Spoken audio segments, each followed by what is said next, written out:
I want to talk about the experience we had this morning in Coney Island before I talk about what we're doing here, because it was, some of you were there, but others weren't. I think it's an important example of what the people of this city have done as a result of Sandy, what they've learned, how people found strength even in the midst of crisis. I want to thank Speaker Melissa Mark Viverito, who's hiding back here, who was also there, was the Speaker, and a number of other elected officials joined us, helping wonderful, wonderful lady, Marguerite Batts, helping her get her home back in shape, painting, varnishing. And Marguerite is a retired United States Postal Service worker. She's lived in her home in Coney Island for almost 40 years. And what was so powerful was to hear her spirit, her optimism. She had water in the first floor of her home, literally taller than my head. She literally showed me where the water went up to. It filled the first floor of her home. It started to go to the second floor. I'm not talking about the basement. I'm talking about the first floor, street level, filled to the top, and then water starting to move towards the second floor, and thank God it stopped there. She lost everything in terms of anything like normal life. She's been fighting and working to get it back. She's getting great help from Habitat for Humanity that we were honored to work side by side with today, and they're doing amazing things all over the city to help families get back on their feet. But the reason I want to tell you this story is that she saw a deeper meaning in all this. She's a very religious woman. She thinks a lot about what it means for her neighborhood, for her community, that this tragedy befell them. And she said that before Sandy hit in Coney Island, each man was an island, each woman was an island, each person was going about their business. When Sandy hit, people banded together in a way she had never seen before. I certainly know that happened here in Staten Island. I saw it with my own eyes walking through neighborhoods with some of my colleagues here in the days after. People helped each other in a way that they had never done before. People reached out to neighbors, some neighbors they didn't even know, and helped them in a way they never did before. This is not in any way to minimize the pain, the tragedy, the loss of Sandy. It said that somehow in the midst of all that, people got stronger. And then Marguerite said something that really struck me. She said, "We're different after Sandy. We're different." And she didn't mean it to say that we were worse. She said we're different. In some ways, we've learned things we had to learn and get ready for things we have to get ready for. Some ways we're carrying something heavy in our hearts. But in some ways, we're better. We're more prepared. We understand what's happening around us in a way we didn't before. We know now better what we have to do for each other. And it was very interesting. A woman, a senior citizen, has seen a lot of life, a very spiritual woman, and she had a tranquility about her, talking about the fact that we're different. And in some ways, we're stronger. And it was very powerful to her, hear her resolve with a home behind us that still wasn't fully inhabitable. It didn't dampen her spirit and her sense that we would get there. She's going to be back in her home fully as early as Thanksgiving with the great help of Habitat for Humanity. We were with the Galimi family in Broad Channel last week. They're going to be back in their home by Christmas with the help of Build It Back. We are turning the corner, but we're also different. In some ways, we carry a sadness, but in other ways, we are stronger. And that's the spirit we have to bring forward from this point on. 2 years today since Sandy hit, the worst natural disaster in the history of New York City. This borough, this island, in many ways bore the brunt of the 44 lives lost due to Sandy. 23, fully half, were in Staten Island. A lot of pain, a lot of memory here in Staten Island of those 23 lives lost, including 11 in Midland Beach alone. We know that Sandy did something that no previous natural disaster had done. It damaged thousands and thousands of homes and businesses. It flooded large sections of the city. It knocked out power for long periods of time. But Sandy also created a new type of resolve, a new focus on resiliency, a new ability to make the changes that we had to make, in a world that's turning. We, a couple of weeks ago, had the UN Climate Summit. We know that the world is changing. Maybe before Sandy we didn't feel it as personally as we should have as New Yorkers. There's no doubt we feel it now. We have to be leaders in this nation, in this world, in showing that we will respond to climate change. We're going to do that through resiliency efforts that will be extraordinary. We're also doing it by showing that all of us need to get at the root cause, which is why we will cut emissions in this city by 80% by 2050. We've got to do both to really keep our people safe. The good news is, because we're different, we've done a lot of things differently. We've invested where we didn't before. We've done things better. We are now safer than we were 2 years ago. That is a matter of fact. The people of New York City are safer than they were 2 years ago when it comes to resiliency and our ability to withstand storms and natural disasters. And we have a lot more to do. But I can tell you with assurance, when we gather a year from now, we will be safer still. When we gather in 2015, we will be safer than we were in 2014. When we gather in 2016, we will be safer than we were in 2015, because a $20 billion investment is being made in resiliency. $20 billion that will fundamentally change the shape of the city and provide us with long-term resiliency. Before I go on, I want to recognize so many of the people who are working hard every day to make us safer. And you know, we've talked a lot in recent weeks about the different types of first responders. We've talked about our police, our fire, our EMTs. We talk about them a lot, and we should talk about them a lot. And they were all heroes during Sandy. There were a lot of other heroes during Sandy. Sanitation workers were heroes. Local community groups and faith groups were heroes. In this last week in New York City, we saw doctors and nurses and lab techs and security guards act as heroes. We know our men and women in the military are about to go overseas to protect us, not from a foe that carries weapons, but from a disease.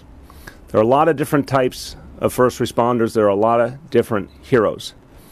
But this effort to keep us safe for the long haul, this should be put in that same category. The people who are working every day to keep us safe and resilient, they're extraordinary teams.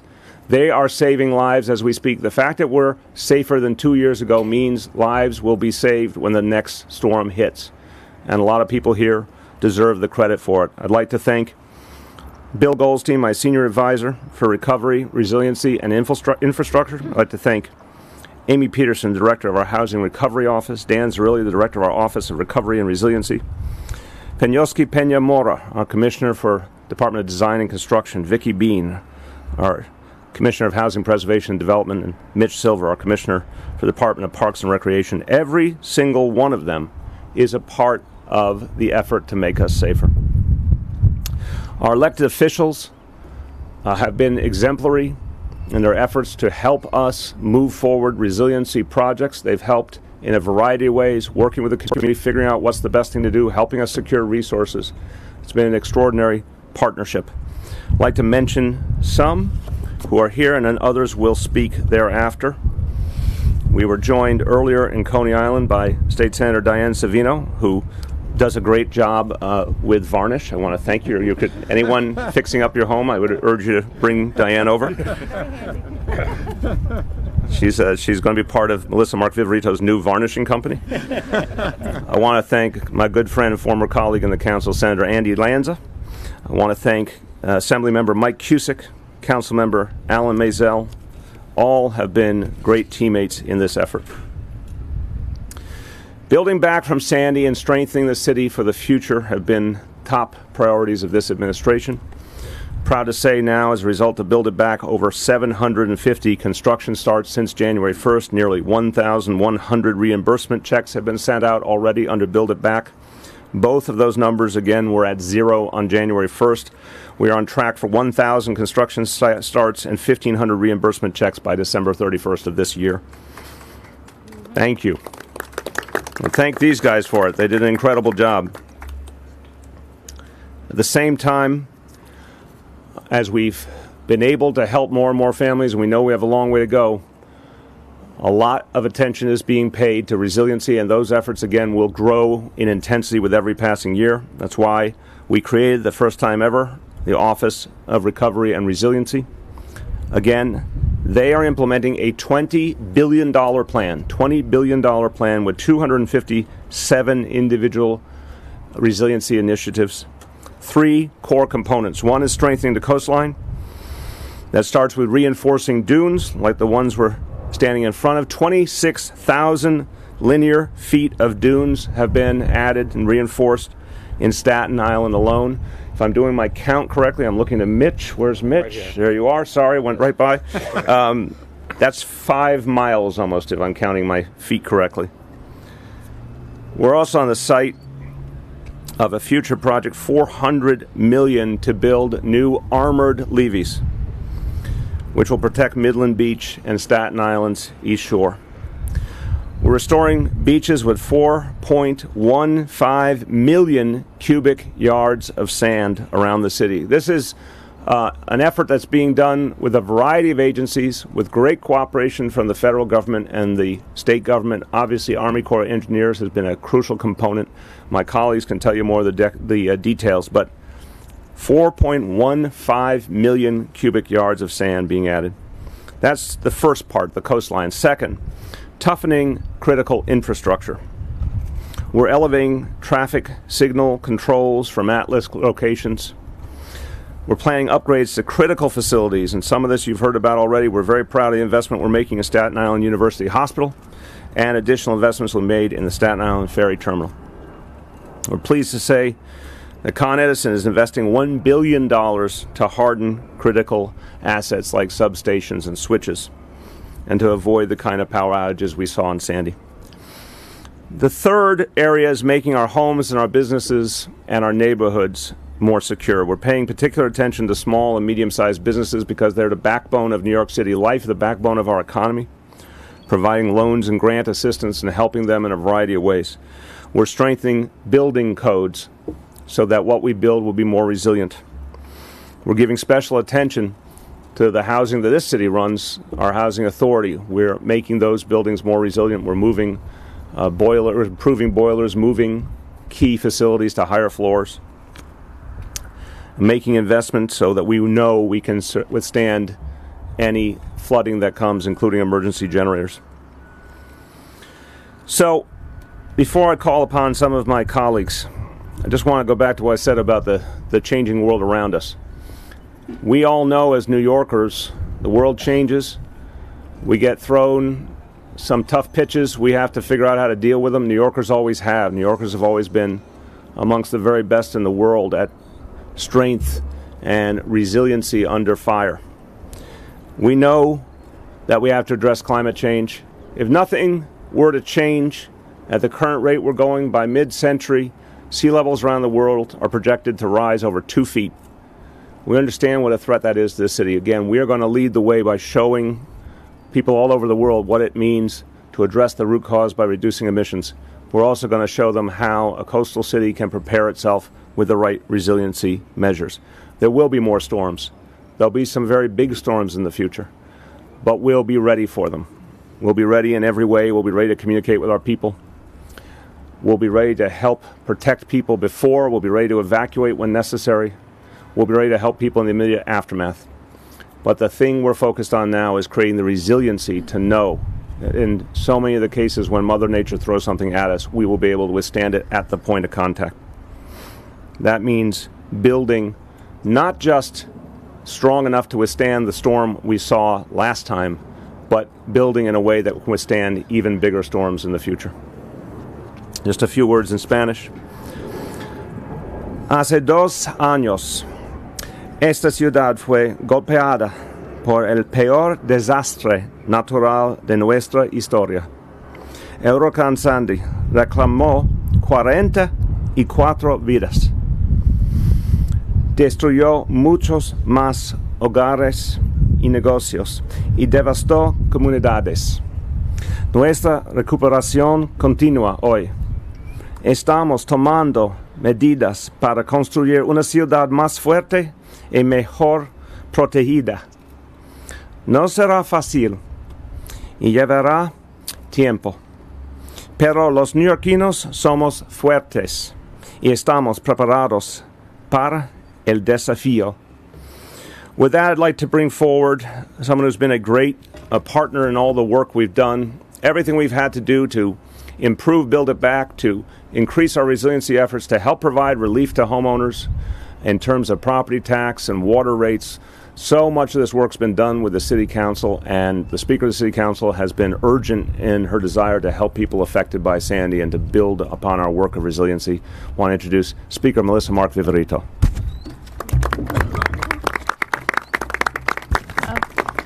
Thank you, Mr. Mayor, and here with Councilmember Mario, and I know we were joined also by Councilmember Maisel, in commemorating this 2-year anniversary. Obviously, we know there was and continues to be a lot of pain, a lot of loss, but the message this morning in being united, so many of us out in Coney Island, and the symbolism of helping rebuild a home that hopefully that family will be able to occupy before Thanksgiving is a great, powerful symbol of what we have to continue to do and the lessons that we can learn from this occasion and really unfortunate natural disaster and tragedy. So I want to thank the administration for the efforts and everything that the mayor has laid out. Obviously, we have a great role to play as a city council as well as we move forward, and I think that there has been a great partnership developed between those council members that have been impacted and represent the impacted communities and the ongoing dialogue that we've been able to establish with the administration as a way of really learning and strengthening the protocols, how do we do outreach, how do we rebuild, how do we become more resilient. Obviously, we've set up an office, or a committee, of recovery and resiliency as well, chaired by Councilmember Traeger, whom we were with this morning, to again look at what we can do, right, moving forward as a city. So in those 2 years, we know we become more secure and more safe, and that through all corners of this city, whether it's Coney Island or the Rockaways or Breezy Point or the South Beach to Red Hook and beyond, working with our partners in the city, state, and federal government, we remain committed to ensuring all New Yorkers hit hardest by Sandy have the resources and assistance they need to fully rebuild their homes, and that it's clear that we have not forgotten. If anything, we are ever more focused and ever more diligent as we move forward. We formed a committee, Recovery and Resiliency, in the council. We have staunch advocates on that committee and that are really representing well. We've worked with the mayor and with Blasio and his administration to develop clear outreach protocols to make sure that all New Yorkers are made aware of any emergency situation that may arise and of assistance the city can offer moving forward. We've convened a building resiliency task force, a body of city officials, environmental advocates, builders, engineers, and other experts to explore how to strengthen our city's infrastructure.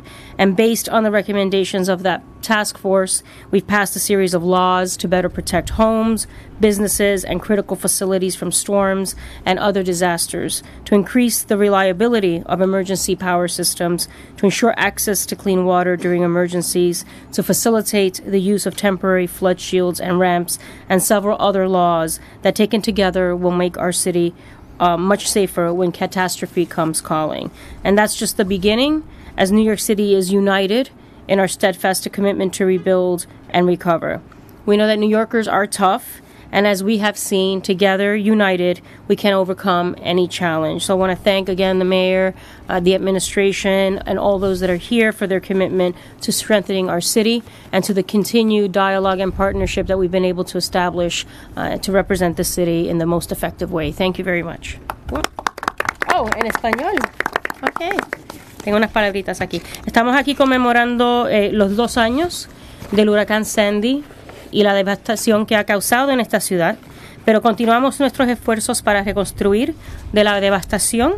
Estoy orgullosa del trabajo que ya se ha hecho para asegurar que nuestra ciudad esté totalmente preparada para cualquier futura emergencia climática. Hemos formado un comité de trabajo en el Consejo Municipal, compuesto por oficiales de la ciudad y de los expertos de bienes raíces y ambiental para explorar la manera de fortalecer la infraestructura de nuestra ciudad. Hay mucho trabajo que hacer. Estamos aquí para demostrar que unidos podemos trabajar en el mejor interés de esta ciudad. Muchas gracias. Thank you.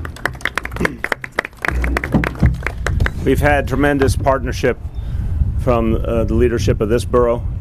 I mentioned when we were at Staten Island University Hospital that I'd talked dozens and dozens of times to Jimmy Otto over the last few months, and that essentially every single time he raised Staten Island University Hospital, which is classic of the kind of focus and intensity he brings to his work, and he's been a key partner in our efforts to help people rebuild and to make this borough and this city more resilient.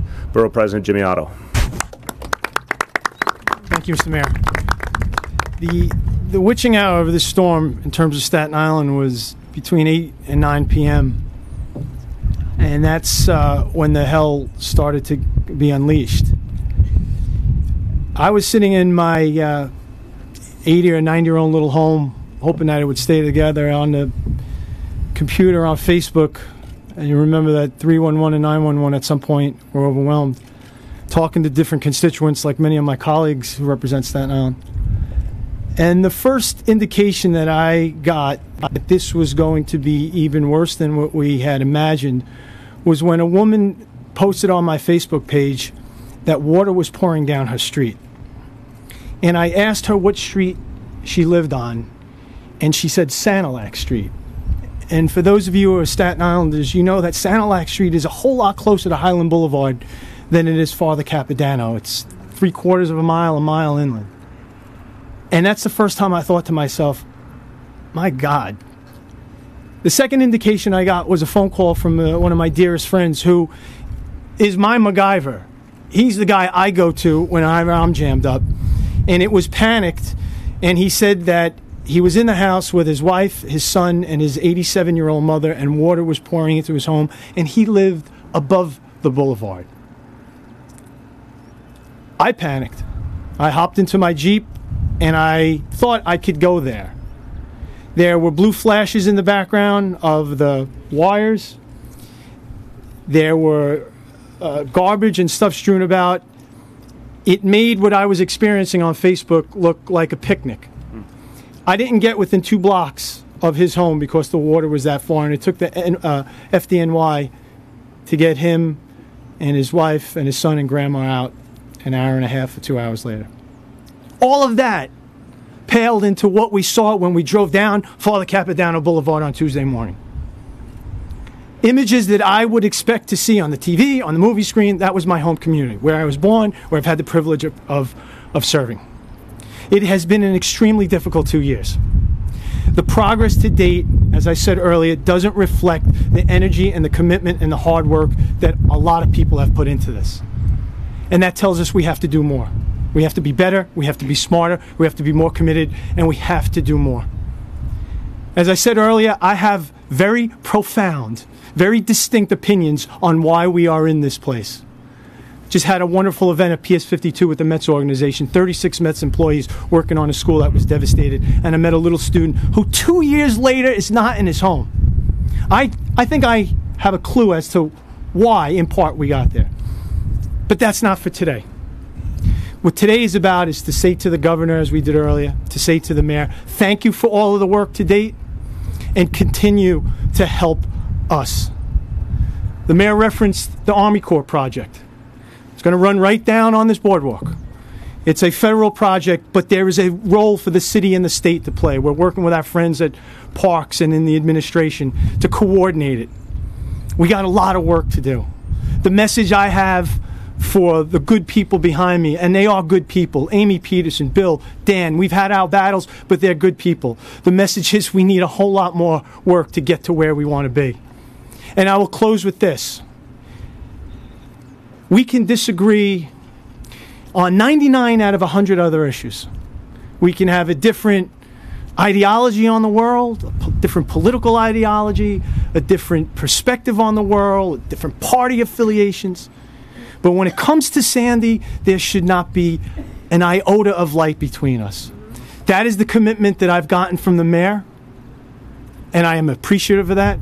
That's the commitment I see every week when I talk to Amy and Bill and Dan. And that's what we're going to need.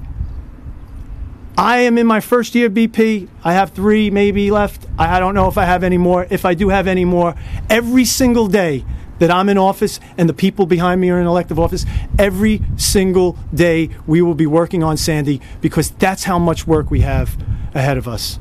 So, Mr. Mayor, thank you. Thank you for everything to date. Thank you for the meeting we had in Borough Hall that started this effort together. Thank you for all the meetings in between. And please continue to be steadfast, continue to implore the great team you have to not, to just, endure on. Thank you. Another strong voice for the communities he represents here on Staten Island, and a strong voice for us having that same urgency the borough president referred to, Councilman Steve Matteo. Thank you, Mr. Mayor. Today's a tough day, there's no question. And we start off by reflecting and remembering those lives we lost, our Staten Islanders, our New Yorkers, our friends, our brothers, our sisters. And we have to take time to understand that our efforts honor them.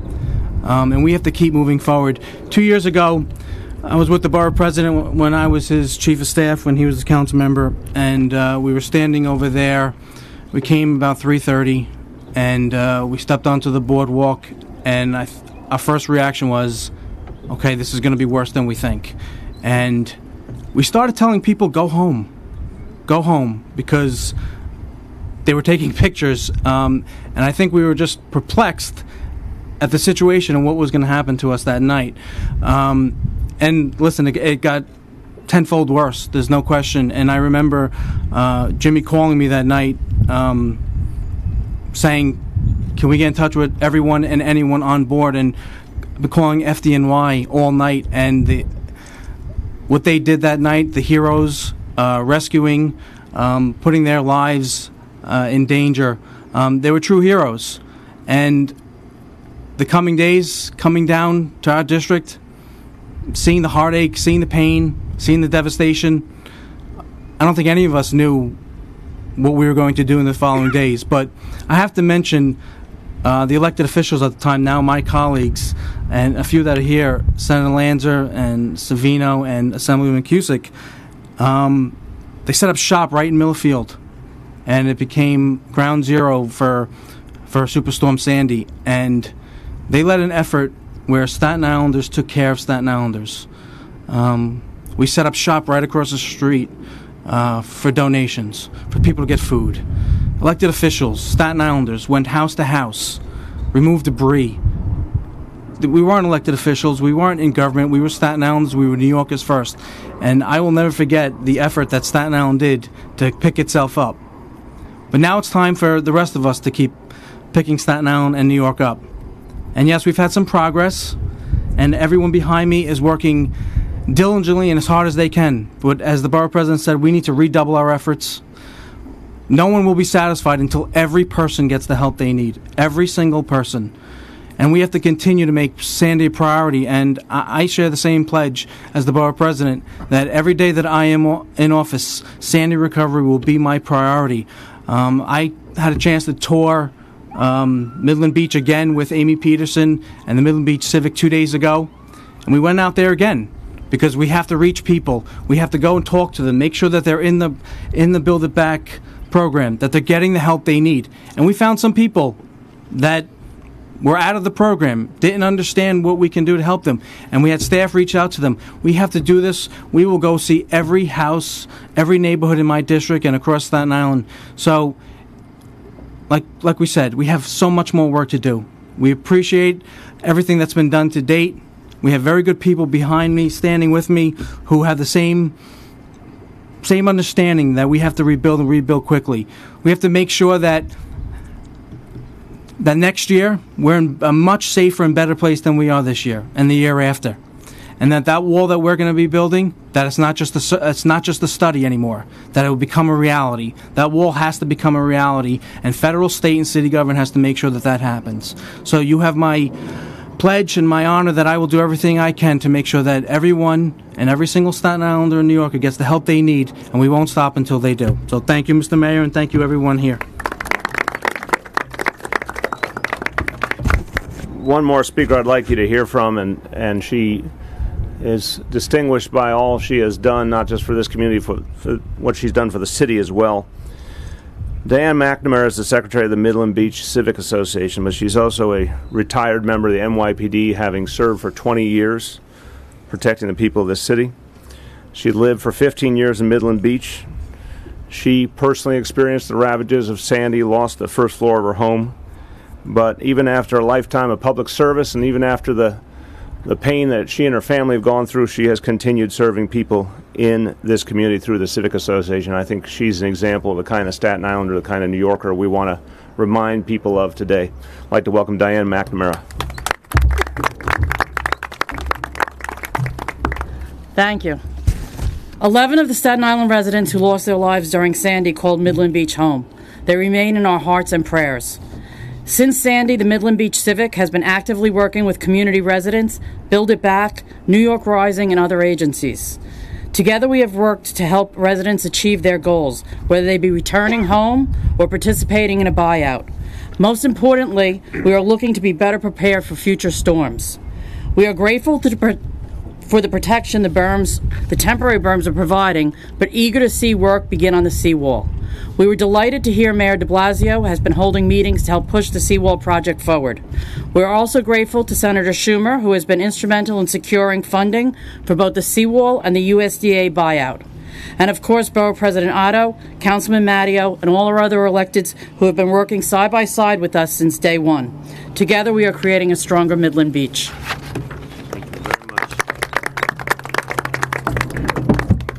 Okay, we want to take Sandy-related questions first.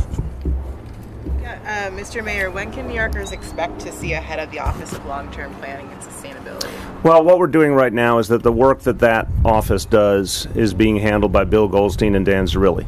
So the fact is that work is continuing intensely. A huge number of resiliency projects underway, as you hear. The commitment we made in terms of reducing emissions will involve retrofitting all our city public buildings, and a very aggressive effort to retrofit private buildings. The team we have now is already putting that underway. We'll add additional personnel over time, but the team we have now has absolutely the ability to move those projects. Mayor, I was wondering, you've observed, been involved in government for a long time, if you feel that the cooperation among all sorts of levels of government is working as well as it should, and also building these resiliency measures, they require going through a lot of regulations. And I'm wondering if you feel that any of those need to be revisited. And then finally, I know that... Wait. Too many. Hold on. One at a time. Cooperation levels are unusually high on this one. I have been around a long time. I've seen some very good moments of cooperation on different issues. I've seen some very poor moments. This is way above average.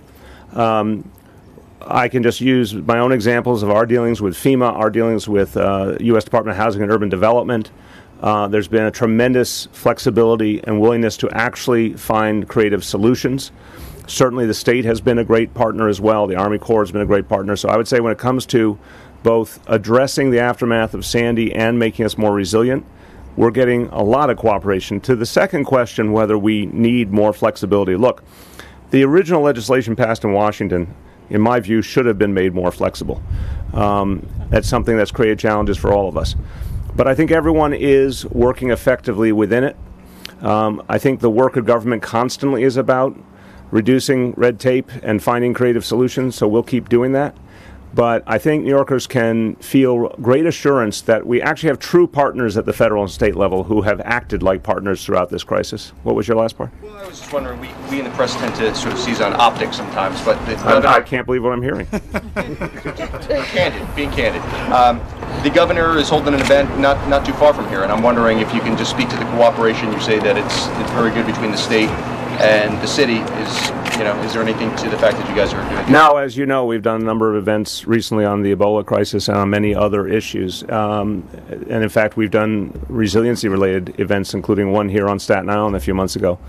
No, what he is rightfully talking about today is I think the great effort the state made in terms of the buyout program. That's a different thing than what the city does. We're talking about Build It Back and the resiliency efforts that we're coordinating. So, no, the cooperation levels are very, very strong. On this topic, Sally. I know Build It Back is elevating certain homes off the ground, but what are you doing about homes like, that are still near the water, like in Midland Beach? There's a lot of these small bungalows. I assume they could still get flooded if there's another storm. Let me have Bill and Dan and Amy, whoever wants to speak to this. We're elevating the homes that were substantially damaged and experienced the most flooding, and we're also looking at opportunities through the acquisition for redevelopment program for some of the bungalows. Can you just talk about that for a minute, what that is and what's going on with that? So properties that were substantially damaged in the storm can be part of the acquisition for redevelopment program, where we would acquire the homes and then be able to redevelop the properties. The city would acquire them? The city would acquire them, yes. Can you give us any update on what might happen to those properties that might be acquired for redevelopment? That's been kind of a somewhat controversial issue on Staten Island, whether they'd be upzoned or something like that.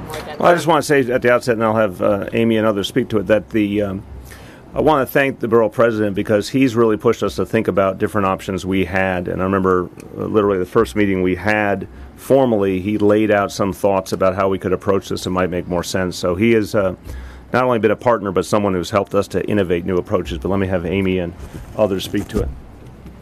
The acquisition for development program will be something that will be shaped by both the homes that choose to be part of the program. We're working closely with the borough president and the council members to see what their interests are and the community.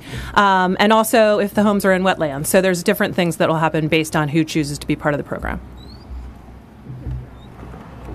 John. Mayor, a couple of weeks ago in Far Rockaway, you spoke about some long-term planning that you're doing that seemed to be both economic development and Sandy recovery. Correct. Can you give us any more about a framework or timeline of what you're considering and what we'll see?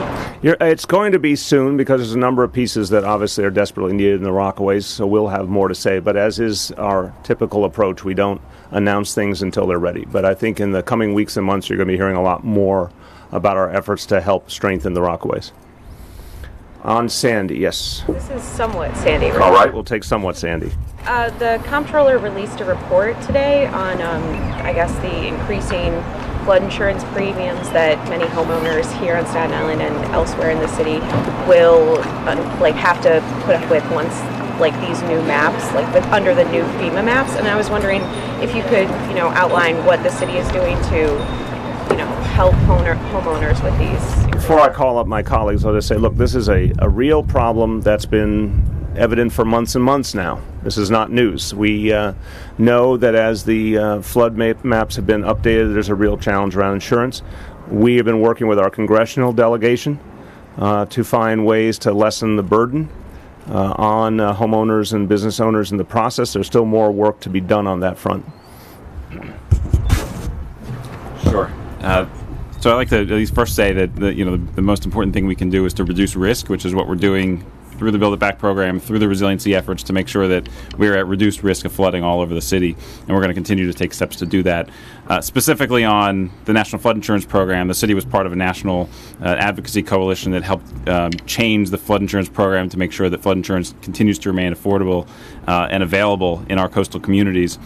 And at the same time, we're pushing forward a number of other fronts where there's still some areas we need to know more about what the impacts are going to be on affordability. We're conducting some work to determine that, and we're going to continue to advocate for things like partial credit for partial mitigation, where in the FEMA world, you've either done everything or nothing, and the premiums don't reflect reduced risk. And we're continuing to advocate for where we're taking partial measures, and where in some buildings that's all that can be done. That actually reflects itself in the price and continues to promote affordability.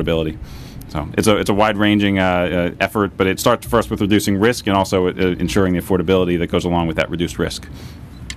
One or two more on Sandy, if you got them.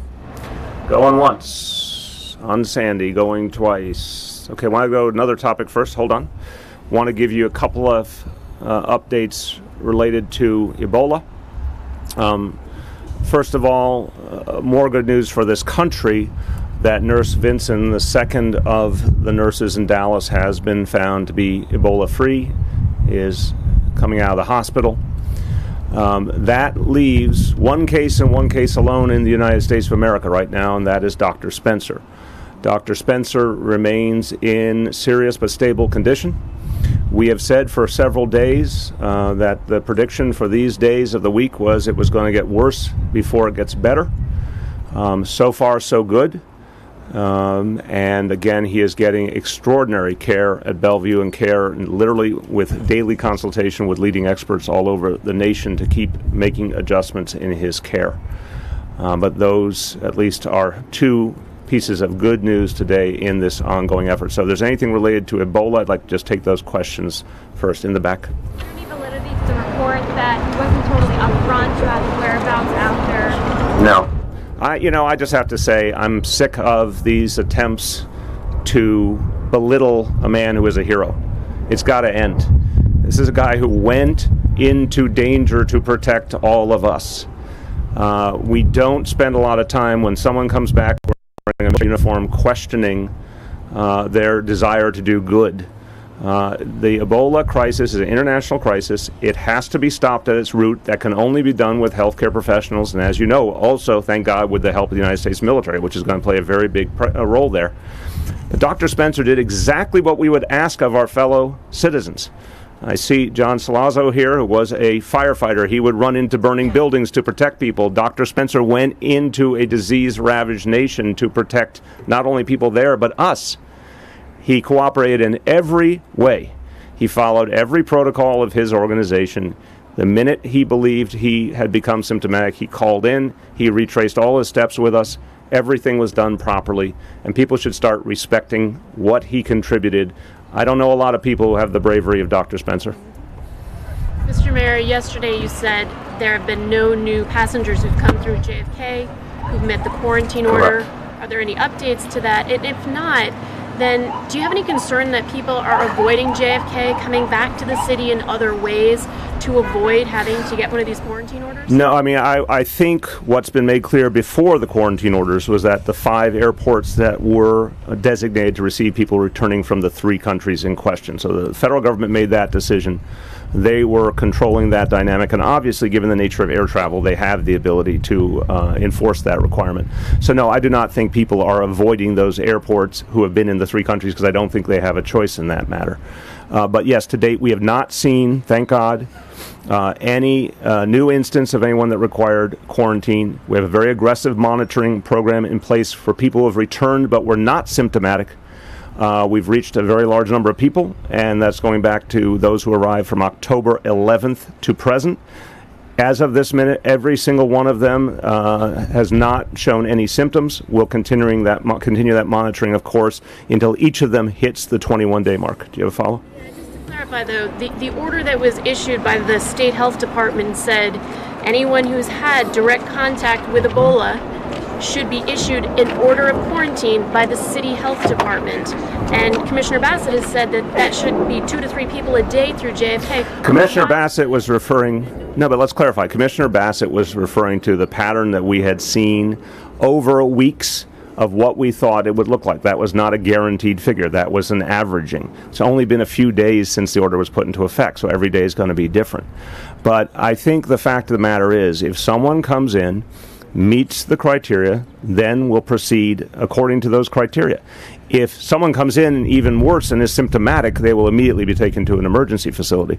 But what we're seeing since October 11th is almost without exception, people have come in with no symptoms, having not had contact with anyone with Ebola, just happened to have been in one of 3 countries, and these are, substantial sized countries, so you can be in one part of the country where you're not in contact with anyone with Ebola.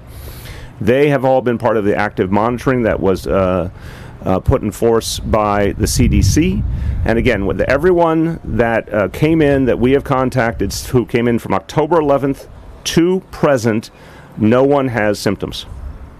Finally, do you have a number on how many people the city is actively monitoring? I'll get you an exact number, because again, it should be changing literally every day. As I want to clarify this, I think it's important. It will change. If you see daily variations, you should see daily variations. People are going to start coming off that list when they get to their 21 days. And that should be soon for the people, of course, who came in on the 11th. People will be added as new arrivals come. So that will be a different number each day. We'll give you an update on that. Are you denying the report in the New York Post this morning about the whereabouts that later in the initial reports he was not honest about his whereabouts? Was he pulling out? We have looked at the situation consistently of what happened from the minute Dr. Spencer called in. Every report we've received has been consistent. By the way, I'm sick of unnamed sources. If you guys want to traffic in unnamed sources, God bless you. But it's not helping the people of this city in the middle of a crisis. Let's talk to actual doctors, actual EMTs. Let's talk to the commissioner of the fire department, the health commissioner, to find out what truth is. Dr. Spencer called in exactly when the protocols of Doctors Without Borders indicated. He relayed every possible fact he could over not just the first day, over subsequent days. He gave answers to every single question asked of him. He cooperated fully.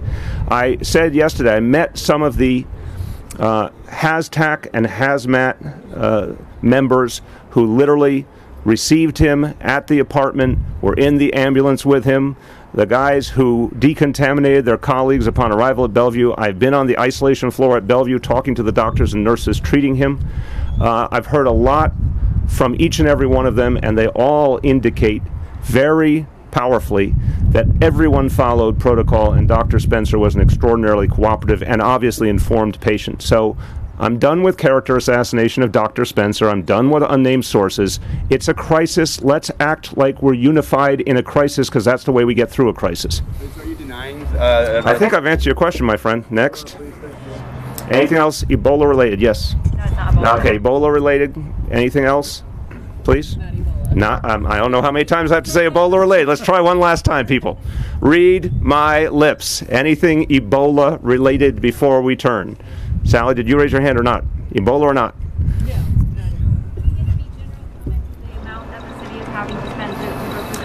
I appreciate the question. Look, in the middle of a crisis, we're going to spend what it takes to keep people safe. That's what we're here to do. The first job of government is public safety. That's literally why government was created, to keep people safe. So I'm not going to, for a moment, withhold any expenditure that's necessary to keep our people safe. And we've made that very clear to the health department, to FDNY, NYPD, HHC. Part of why we have HazTac and Hazmat at the level we do is because after 9/11 we realized we needed extraordinary capacity. We did not scrimp on that. We did not try for the cheap way of having just a few units. We put in enough units to be able to handle a variety of scenarios. So we will spend the money we need to keep people safe. If we can find any appropriate federal reimbursement, we'll certainly do that. But our job is to keep people safe. Last call related to this topic. Hearing none, we will go to off topic. Thank you, Mr. Mayor. This is kind of a two-part question about the election that is happening in less than a week from today.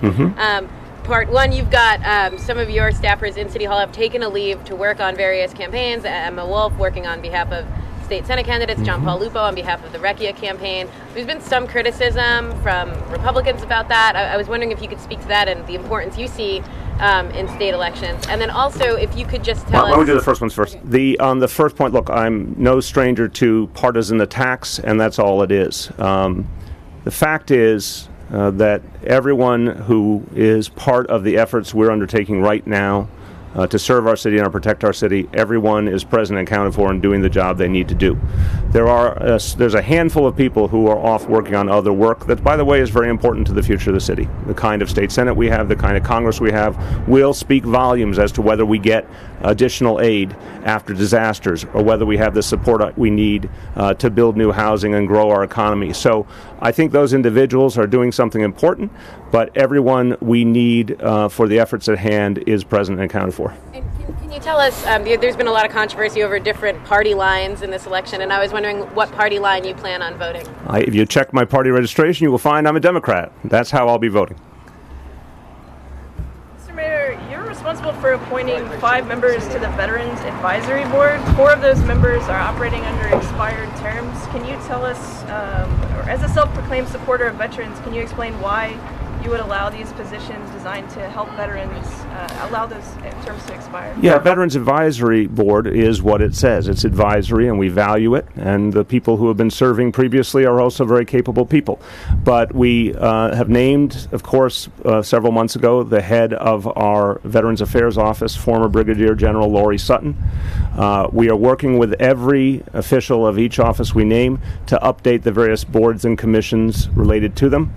But Lori had a lot of very important work to do right away in terms of direct service needed for our veterans. We all know what's happened in the last months around this country. A lot of veterans were not getting the help they needed in federal facilities. We've tried to come up with ways to address that crisis. So that's where our energies have been. But you will see in the coming weeks and months a number of boards and commissions will have new appointees that will reflect our values. What are you going to use to fill those positions? Well, I think it refers right to what I said. You know, I think that I am a son of a wounded veteran, may he rest in peace, and that I saw firsthand what it means to come back from war with both the physical and mental scars. We have so many of our fellow New Yorkers who returned from war with, in fact, injuries that we never could have imagined anyone surviving in the past. Miracle of modern medicine, but it means a lot of our returning veterans have challenges that were literally unimaginable a generation ago. A lot of them dealing with mental health challenges, which is the area of particular expertise of General Sutton. So we have a lot of work to do. What I want is people in all of the work we are doing related to veterans, helping us to figure out how, in the absence of some of the federal support we'd like to see, how we can maximize our efforts. For example, how do we get more veterans out of homeless shelters into permanent housing? That's one of our priorities right now. How do we help those who have mental health challenges to access services which are sadly hard for them to access? So that's what we'll be focused on. Okay, Sally first. Can we get your thoughts on JP Morgan Chase dropping their plans for the West Side Tower? And I know a week or so ago you said you were going to work with them on possibly an alternate plan. Can you tell us if anything's happening with that? Well, I spoke to Jamie Dimon yesterday, and they came to a conclusion for their own business purposes that it was better to stay where they were. What's clear is they're an important presence in New York City, an important employer. We want to work with them. But I think, as Deputy Mayor Glenn said earlier, we took an approach that was focused on respecting the role our employers play in the city, but moving away from the historic focus on government subsidies, which I think has been proven to be often ineffective. We try to be helpful in other ways. They made their own business decision to stay where they are, and I hope that they will be a very substantial long-term presence in this city. At PS 116 in Murray Hill, there was a janitor who was accused of being a peeping Tom. What do you think is what punishment is suitable for him? As you know, the Department of Education Investigations Commissioner is looking into this situation. We obviously aren't going to comment until the investigation is complete. If we find someone has committed an offense, there will certainly be consequences. Mayor, may I ask you about the fallout, the resignation of Chief Clemens over at DOC? How efforts to reform the leadership there will play into you to replace him? Well, let me start by saying we're going to be doing a lot to change the Department of Corrections. The Department of Corrections that we received on January 1st was obviously in horrible shape. And that's despite the good and noble efforts of a lot of people who work at the Department of Corrections. This is an agency that had not been approached properly for years. So we're fixing a lot. I think Commissioner Pont is doing an extraordinary job. We added a lot of resources into the budget. We're changing our approach to our youngest inmates, our 16 and 17-year-old inmates, and we're changing the whole structure of the agency, updating it. And that restructuring has been going on very aggressively. Chief Clemens made the decision after a long career to retire. But I think the bottom line here is we have only just begun a series of restructurings and improvements. There's going to be a whole focus on mental health services, which has been insufficient in the past and is one of the biggest problems at Rikers. So you're going to be hearing a series of additional changes at Department of Corrections. From media only, please. Let me see if there's anyone else from the media. Yes. I was wondering if you had any comment about reports that the NYPD's Staten Island Borough Commander, Assistant Chief Delatorre, allegedly told some officers to fix a burned-out headlight for Eric Gardner's mother, thus avoiding a ticket. First, I want to say Chief Delatorre is an outstanding police leader. I have a lot of respect for him. As to the specific instance, all we have is allegations. Obviously, NYPD is doing an investigation, and we'll have more to say when the investigation is done. Let's go, guys. Another question. What's the update with the officer wounded, the 2 officers wounded by Zale Thompson last week? How are they doing? And any other update from the NYPD on that incident? Well, there were, again, 4 officers at the scene when this horrific incident occurred. A very disturbed individual comes out of nowhere. I've spoken to 3 of the 4 officers. I heard the account literally split second. As you've heard from Commissioner Bratton, the entire incident lasted fully 7 seconds from beginning to end. 2 officers who, thank God, were not wounded, performed an exemplary role exactly as their training had instructed. All of them rookies, all of them just months out of the academy, and were able to stop the assailant dead in his tracks, and I commend those 2 officers. One of the other officers was wounded, but thank God when I met him in the hospital, it was a wound that did not require him to remain hospitalized, and he's doing well. The 4th officer, I should say, Officer Healy, was very grievously wounded, but his treatment has continued successfully. It'll be a long road back with challenges, but I spoke to his father both at the hospital and then a couple of days ago. Officer Healy is doing well. Tremendous spirit, tremendous energy to fight to get well, and we're very hopeful. Obviously, he and his families are in our thoughts and prayers.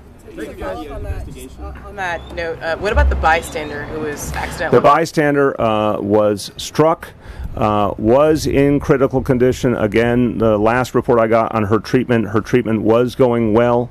The NYPD and my community assistance unit have been working with her and her family to see if we could assist them in any way. But thank God she's getting the care she needs.